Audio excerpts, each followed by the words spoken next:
11.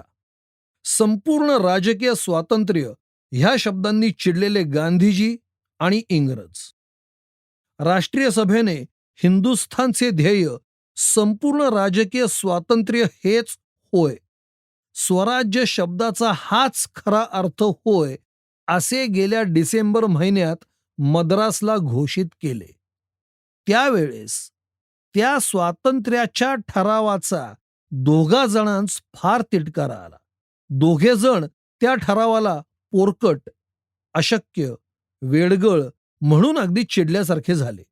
ते दोघे जण म्हणजे एक इंग्रज आणि दुसरा दुसरा दुसरा आमचे गांधीजी.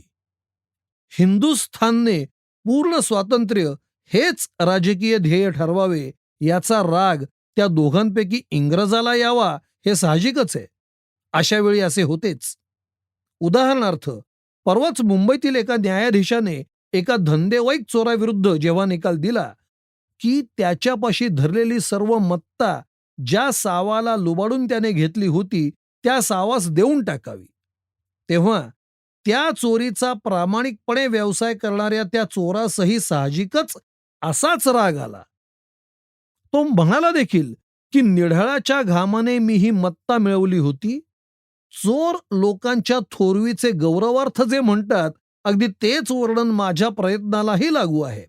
त्या सावाची मत्ता काही माझ्या उशाशी कोणी आणून ठेवली नव्हती, तर 7व्या मजल्यावर तो साव निजला असता मी आपल्या बाहुबलाने त्या भयंकर उच्चतेवर चढून गेलो.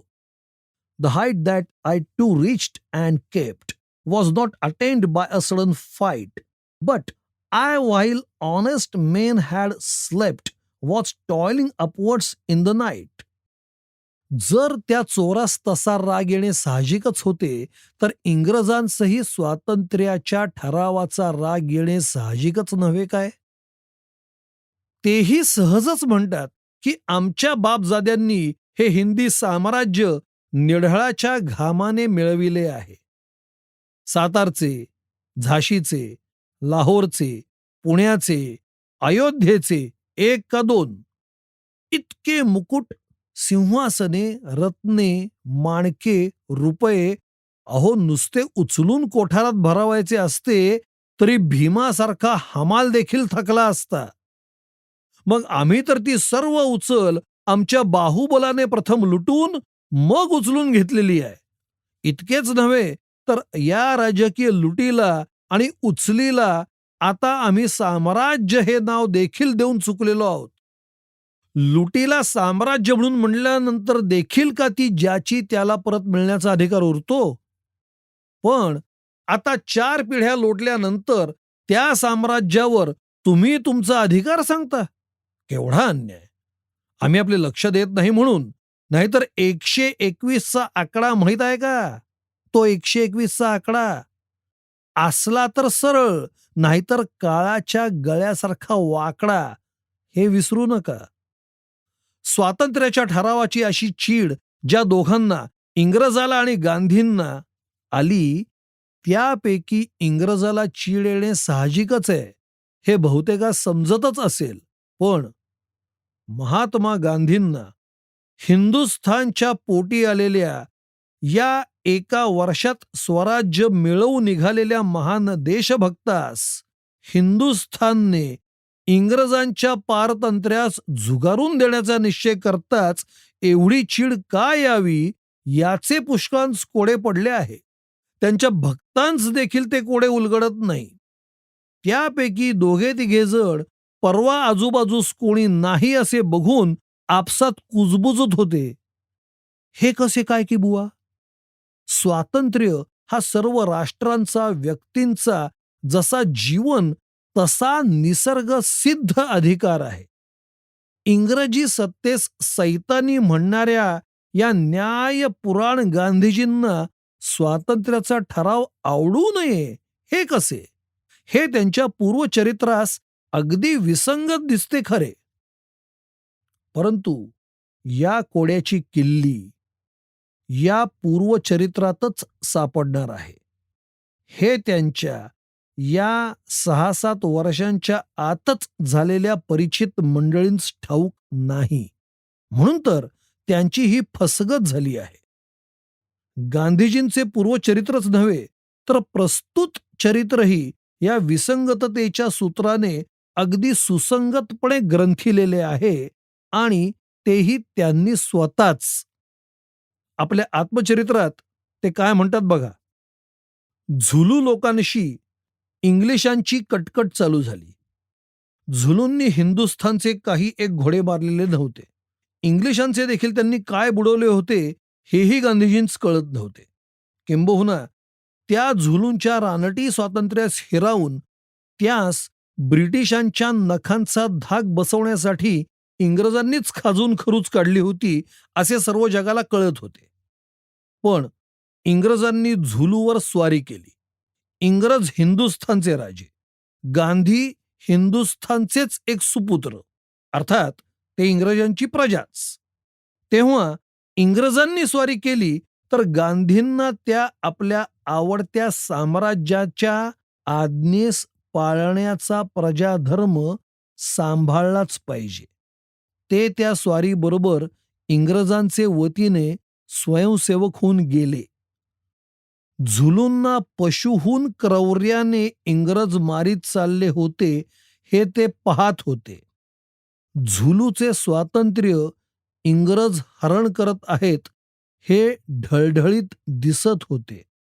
पण दयार्द्र गांधीजींनी झुलूंविरुद्ध इंग्रजी सैन्यात स्वयंसेवा करण्याच्या कार्याचे त्यागपत्र दिले नाही. इंग्रजी राज्याविषयी त्यांचे मनात जी कळकळ वाटे तिला झुलूंच्या कत्तलींनी दयेचा पाझर फुटेना. हा सत्याचा एक प्रयोग झाला. बोर युद्धाची गोष्ट तर बोलावयासच नको. त्या शूर राष्ट्राचे स्वातंत्र्य हरण करण्यास निघालेल्या इंग्रजी सैन्यात हे हिंदुस्थानचे सुपुत्र, स्वतःचे स्वातंत्र्य गमावून बसलेले प्रामाणिक आणि उपजत दास स्वयंसेवक बनून बळे इंग्रजी सैन्यात शिरले. एक दोघे नव्हत तर आणखी 5-50 लोकांस एकत्र करून उभे जगत बोअरांच्या स्वातंत्र्य युद्धातील पराजयाने हळहळले आणि इंग्रजांच्या विजयाला धिक्कारू लागले. पण बोअरांच्या स्वातंत्र्याची हत्या करण्याच्या पवित्र कार्यात ज्याचे हात लाल रंगले होते त्यांस इंग्रजांनी पारितोषिके वाटली. तेव्हा गांधीजींनाही एक मिळाले आणि पदक तो प्रामाणिक आणि लोचट दास्याचा पट्टा त्यांनी अभिमानाने आपल्या गळ्यात घालून घेतला. हा झाला दुसरा प्रयोग. तरी पण हे स्वतःचे स्वातंत्र्य बुडवून मग दुसऱ्याचे स्वातंत्र्य, त्या स्वतःचे स्वातंत्र्य बुडवणाऱ्या तिसऱ्याचे साठी तुडवीत जगभर हिंडत फिरणारे सत्याचे प्रयोग तिकडे सुदूर आफ्रिकेत चालले होते. प्रत्यक्ष हिंदुस्थानास त्या सत्याची लस टोचावयाची उरली होती. तेव्हा परमकारुणिकपणे सत्याचा तोही प्रयोग प्रत्यक्ष हिंदुस्थानातच करावा म्हणून गेल्या महायुद्धाचे वेळी इंग्रजांच्या साम्राज्यास म्हणजे हिंदुस्थानच्या पारतंत्र्यास प्रामाणिक लतकोडगेपणाने आपली निष्ठा विकलेल्या या अप्रामाणिक मूर्खतेचे प्रदर्शन हिंदुस्थानातही चालू झाले. त्या महायुद्धाचे सुवर्णसंधीस लोकमान्यांचा राष्ट्रीय पक्ष शक्य तितके हिंदी अधिकार इंग्रजांचे हातून हिसकवण्यासाठी इकडे पटांगणात बुद्धिबळाचे डावपेच खेळत होता, तर तिकडे तो अभिनव भारतीय क्रांती पक्ष सर्व अधिकारांचे अधिष्ठान असलेला राजदंडच इंग्रजांचे हातून छिनावून घेण्यासाठी प्राणपणास लावून शक्तीने मिळती राज्ये म्हणून गरजत बैठे डाव उधळून देऊन रणांगणात घुसत होता. त्याच वेळेस गांधीजी आपल्या सत्याचे प्रयोगात अथवा आत्मवृत्तात लिहितात की त्यावेळेस या जर्मन युद्धात माझे कर्तव्य काय आहे हा प्रश्न माझ्यासमोर उभा राहिला. कित्येक हिंदी लोक म्हणत त्याप्रमाणे इंग्रज आपले बलात्कारी धनी, आपण दास. त्यांचा आमचा हा संबंध असल्याने त्यांच्यावरील संकटाचा उपयोग आपण आपल्या मुक्तीकडे करावा हा उपदेश माझ्या गळ्यात तेव्हा कसा उतरू शकणार होता? कारण मला माझी स्थिती अगदी दासासारखी वाटतच नव्हती. माझी धारणा ही की दोष इंग्रजी राज्यपद्धतीत आहे आणि अधिकतः इंग्रजी अधिकाऱ्यांमध्ये आहेत. हे दोष आम्ही प्रेमाने दूर करू शकू. राज्य पद्धती सदोष वाटे, पण ती आज जशी असह्य वाटते तशी तेव्हा वाटत नसे. परंतु आज या पद्धतीवरचा माझा विश्वास जितका उडालाय तितकाच ज्यांचा त्या वेळेसच उडालेला होता. ते त्या संकटात इंग्रजांच्या हातून शक्य ते अधिकार छिनावण्याच्या मार्गास लागले. ते इंग्रजांस सहाय्य कसले देणार? पण मला अधिकार छिनण्याचे तर बाजूसच राहो, पण अधिकार मागण्याचेही धोरण अशा इंग्लंडवरील संकटांचे वेळी असभ्य आणि अदूरदृष्टीचे वाटले. आणि इंग्रजास उलट बिना अट सहाय्य देणे हे आपले श्रेष्ठ कर्तव्य होय असे मी निश्चित केले. या दूरदृष्टीच्या आणि सभ्य कर्तव्याचे पूर्तीसाठी गांधीजींनी प्रथम 81 लोक जमवून त्या युद्धात स्वयंसेवा करण्याची परवानगी मिळवण्यासाठी अर्जावर अर्ज करण्यास आरंभ केला. पण शेवटी कुशाग्र बुद्धी इंग्रजी राजकारणास त्या कोट्यवधी लोकांच्या धुमाळीत ह्या मुठभर बापड्याची स्वयंसेवा दर्यामे खसखस वाटून त्यांचा उपयोग त्यापेक्षा हिंदुस्थानातील लोकमान्यांच्या राष्ट्रीय पक्षाचे डावपेच हाणून पाडण्यात अधिक होईल असे तात्काळ दिसून येऊन या दीर्घ आणि सभ्य इंग्रजी राजनिष्ठांस हिंदुस्थानाकडेच त्यांनी वल्हवीत आणले. अहिंसात्मक सभ्य सत्याने पुढे इकडे मांडलेले थेर प्रसिद्धच आहेत. जर्मनांस सशस्त्र युद्धात ठार मारण्यासाठी हिंदुस्थानातल्या बिचाऱ्या शेतकरी लोकांस सेनेच्या कत्तलखान्यात धाडण्यास हीच अहिंसा इंग्रजांची स्वयंसेवक रिक्रुटिंग ऑफिसर झाली होती. जुने नीतिशास्त्रज्ञ कधी कधी लिहितात, धर्मासाठी केलेली हिंसा हिंसाच नसते.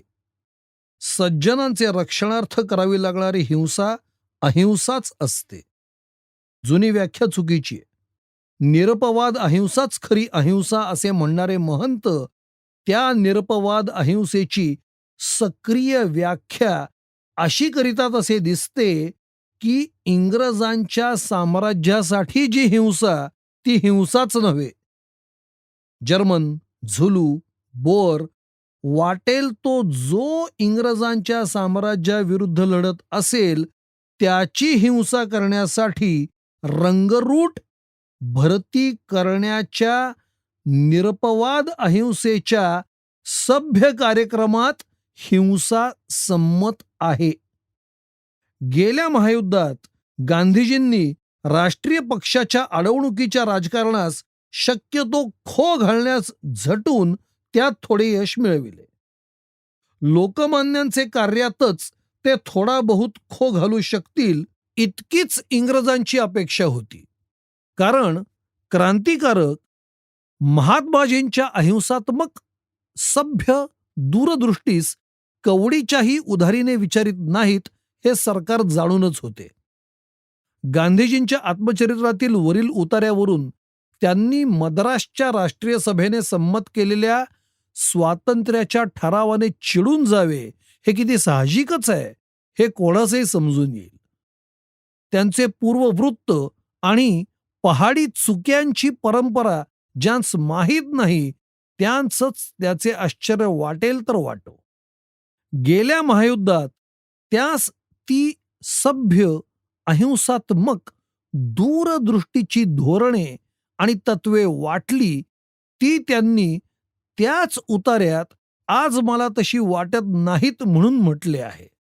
म्हणजे त्यावेळेस जे लोक त्यांची धोरणे आणि वृत्ती चुकीची आहे म्हणून म्हणत तेच बरोबर होते हे त्यांनी मान्य केले आहे. त्या लोकांस जे 20-25 वर्षापूर्वी स्पष्ट दिसले ते गांधीजींच्या दूरदृष्टीस आज अंधुकपणे दिसत आहे. इतकी त्याची राजकारणी दूरदृष्टी अदूरदर्शी असते. त्यांच्या जुन्या सत्याचे अनंत प्रयोगात जर कोणचे एखादे सत्य सिद्ध झाले असेल तर ते हेच होय की त्यांना सत्य म्हणून जे जे वाटले ते बहुशः असत्य असते. प्रयोग करण्यास लागणारी चिकित्सक दृष्टी आणि वृत्ती त्यांच्यात वसतच नाही. आज जे सत्य म्हणून ते मानतात त्यास उद्या एक पहाडी चूक म्हणून तेच संबोधतात. कालचे त्रिकालाबाधित सत्य आज पहाडी चूक होते. आजचे सत्य उद्या पहाडी चूक होते आणि उद्याचे सत्य परवा पहाडी चूक ठरते. परवाचे तेरवा असा हा क्रम अव्याहत चालू आहे. या परंपरेने पाहिले असता मद्रासच्या स्वातंत्र्याच्या ठरावास पोरकट आणि अदूरदर्शी म्हणून आज जे गांधी म्हणतात तेच उद्या त्यांच्या या उद्गारांचंच पोरकट म्हणून ही एक हिमालयन मिस्टेक होती म्हणून ठरविण्यास बहुशः पुढे येतील. पण ते आणखी काही वर्ष उलटल्यानंतर जे जगाला आज दिसते ते त्यांना 10-20 वर्षांनी दिसते. दूरदृष्टी, दूर गेल्यावर मागचे दिसणारी दृष्टी. पण 1000 वेळा अनुभवास आलेली ही गोष्ट आज पुन्हा एकदा सांगण्याचे कंटाळवाणे कर्तव्य करून टाकण्याचे मुख्य कारण हे की त्यांच्या काही अनुयायांस स्वातंत्र्याच्या ठरावाला त्यांनी केलेला विरोध बघून अजूनही बिचकल्यासारखे बावरल्यासारखे होत आहे ते न व्हावे. ज्याला ज्या सत्याची माहिती झालेली नाही तो त्या विषयातील अज्ञ मनुष्य त्या सत्याचे प्रयोग करीत बसतो हे ठीकच. पण स्वातंत्र्य हे राष्ट्राचे, व्यक्तीचे जसे जीवन तशी उपजत पूर्वर्जित अहरणीय मत्ता आहे हे राजकीय सत्य ज्यांना सूर्यासारखे ढळढळीतपणे दिसत आहे त्यांनी याविषयी आणखी प्रयोग ते काय करायचे. 25 वर्षापूर्वी जी राजकीय सत्य अभिनव भारतास दिसली ती आज गांधीजींना दिसतायत. त्यात त्यांचा इतकासा दोष नाही. परंतु राजकारणात काय किंवा धर्मकारणात काय त्यांची दूरदृष्टी इतकी अदूरदर्शी असते. प्रत्यही त्यांच्या हातून त्यांनाच उद्या तिरस्करणीय वाटणाऱ्या घोडचुका घडतात हे त्यांच्या आत्मवृत्तातील सत्याच्या प्रयोगशाळेत पदोपदी उघडकीस येत असता पुन्हा त्यांच्या त्या अंधतमसा वृत्तादृष्टीलाच आपली राष्ट्रीय प्रगतीच्या मार्गातील यष्टी करू पाहणाऱ्या भोळ्या लोकांचाच हा दोष होय. अंध नेत्याचा जितका दोष तितकाच अंधे नैव नियमानांचाही असतोच. पण सुदैवाने आणि अशा वारंवार केलेल्या निर्भीड दोषविष्करणानेच आज त्या दोषाच्या रोगापासून हे हिंदी राष्ट्र बहुतेक मुक्त होत चालले आहे. ही आनंदाची गोष्ट आहे.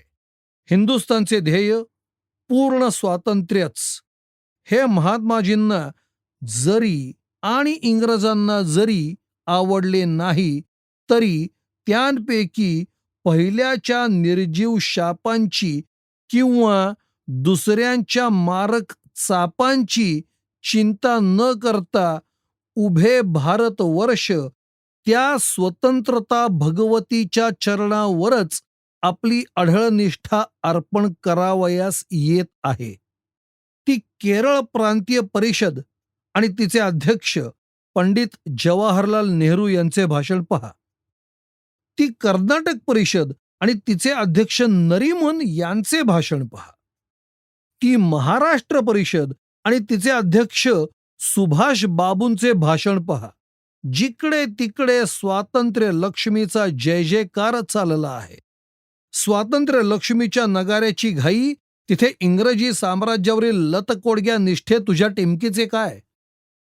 स्वातंत्र्य लक्ष्मीच्या जयनादाने मागेही एकदा या भारतभूमीच्या देवालयाचा हा सभामंडप नसला तरी तिचा तो गाभारा असा दुमदुमून गेलेला होता. जी गर्जना, अभिनव भारताची गर्जना, गाभाऱ्यातून निघून आज सभामंडप दुमदुमवीत आहे. उत्तम. पण पण पण अजून एक मोठा फरक उरला आहे. एक मोठीच उणीव भरून काढावयाची आहे. तुम्ही सर्वांनी स्वातंत्र्य हेच ध्येय म्हणून ठराव केलेत, साध्य ठरवलेत. पण हे महाराष्ट्र, कर्नाटक, केरळ, वंगा हे भारता नुसता साध्याचा ठराव केलास, पण साधनाचे नाव देखील तेथे कोणी का बरे काढिले नाही.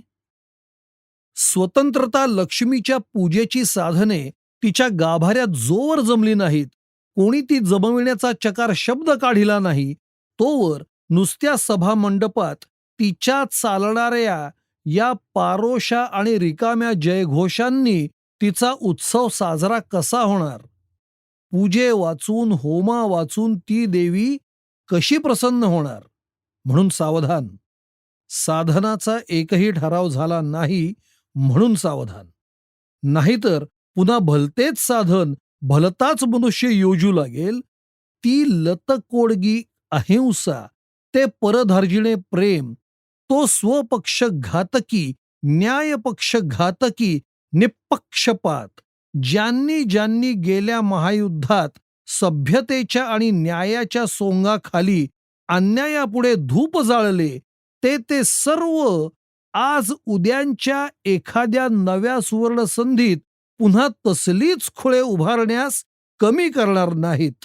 म्हणून तर त्यांची ही सारखी झडती घ्यावयाची आणि चेतावणी द्यावयाची की साध्याचा ठराव झाला, पण साधनाचे काय ते बोला.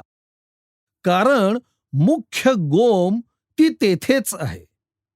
नाही म्हणावयास एका पंजाबने मात्र साधनाचे अंधुक दिग्दर्शन केले. पूर्ण स्वातंत्र्य हेच आमचे ध्येय आणि त्यास जे प्राप्त करून देण्यास शक्य होईल ते आमचे साधन.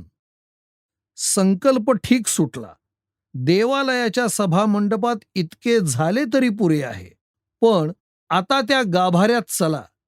मुख्य पूजेचे साहित्य तेथे हवे, पण तेथे अजून एकही फूल, एकही समिधा, हुताशनाची एकही पेटलेली ठिणगी दिसत नाही.